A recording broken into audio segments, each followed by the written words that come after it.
City ரோட்ஸ்ல கூட வண்டிய ஈஸியா ஹேண்டில் பண்ற மாரி தான் வண்டியோட டிசைன் மற்றும் ஃபீச்சர்ஸ் இருக்குது. ஃபுட்ரெஸ்ட் ஃபீச்சரும் இந்த வேரியண்ட்டுக்கு அவைலபிளா இருக்குது. வின் நம்பர் டீடைல்ஸ் இங்க பிளேஸ் பண்ணியிருக்கிறாங்க. டயரோட ஏர் பிரஷர் இன்ஃபர்மேஷன் இங்க டிஸ்ப்ளே பண்ணியிருக்கிறாங்க. சீட் ஃபோல்டிங் ஆப்ஷன் மட்டும் தான் டிரைவர் சீட்டுக்கு அவைலபிளா இருக்குது. சீட் ஹைட் அட்ஜஸ்ட்மெண்ட் ஃபீச்சர் பொறுத்தவரையில டிரைவர் சீட்டுக்கு கொடுக்கறது இல்ல. ஃபியூல் லீட் ஓப்பனர் இங்க பிளேஸ் பண்ணியிருக்காங்க. ஒரு சஃபிஷியன்டான ஹைட் மற்றும் ஸ்பேசியஸ்ல பிரேக் ஆக்சிலேட்டர் மற்றும் கிளட்ச் பிளேஸ் பண்ணியிருக்கிறாங்க.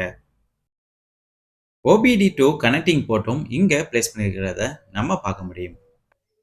இந்த சரௌண்டிங்லையும் ஒரு பெட்டரான ஸ்பேசியஸ் இருக்கிற மாதிரி தான் கொடுத்துருக்காங்க. லாங் டிரைவ் மற்றும் ட்ரிப்புக்கு ஏற்ற மாதிரி ஒரு கம்ஃபர்டபுளான ஸ்பேஸ் அரேஞ்ச்மெண்ட்ஸ் நம்ம இங்க பார்க்க முடியும். ஃப்ரண்ட் பைனர் டோரோட அன்லாக் லிவர் இங்க பிளேஸ் பண்ணியிருக்காங்க.